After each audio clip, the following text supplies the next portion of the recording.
computer engineering in the second year. So I spent last summer building, breaking, and designing stuff, all in the quest of a perfect window. Now, what is a perfect window? It's got three main aspects to it. Number one is optical efficiency. Let's say you're cramming for a midterm on a sunny Sunday afternoon in the Robarts Commons. If you take a seat too close to the window, there'll probably be so much glare you can't see your laptop screen. And if you sit towards the interior of the room, you don't have access to sunlight anymore. It's artificial lights again. Now, if we had a perfect window system in there, what we could have done is redirected a lot of the sunlight to the interior depths of the room. Number one, saving on energy costs, and number two, not causing glare to the people sitting immediately next to the window. Then the second aspect of a perfect window system, thermal efficiency. This is the kicker. In modern buildings like, let's say, the Hall building or Robarts Commons or the Royal Ontario Museum, due to architectural trends, we've got mostly floor-to-ceiling windows, which unfortunately turn out to be the weakest thermal link in a building, leading to almost about 40% energy loss. If we had a smart window, what that could do is, during the summer, it'll let all your visible light in, but keep the heat out. And during the winter, it'll do vice versa. It'll let all the heat in and keep some part of the visible light outside, saving greatly on your HVAC costs. And the last one, acoustic efficiency. I don't think that really needs an explanation. If there's a car honking furiously at the signal, it annoys us all. So, how did we build this?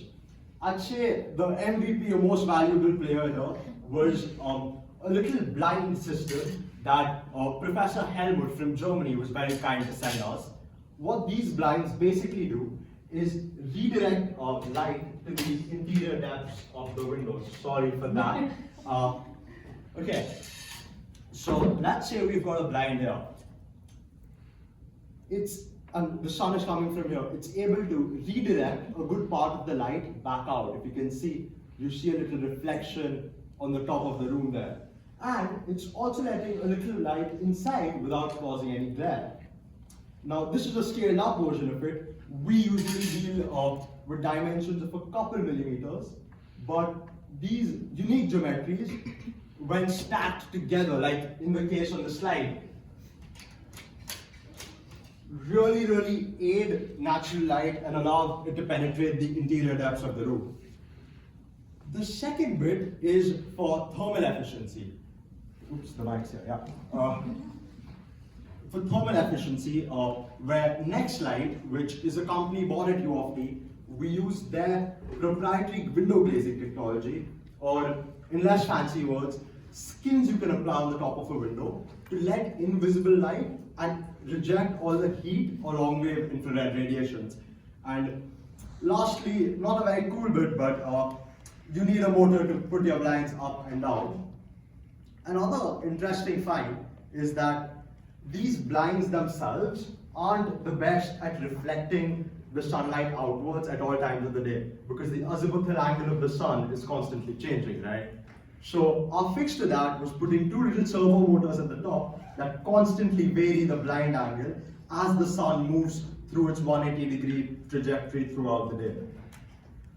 How did we test this? We kept this seemingly perfect window in a little box which simulated the sun on one end and had some light sensors on the other end that assessed how much of the light goes up, which is reflected to the ceiling for daylighting, and how much comes down and annoys us in the form of glare.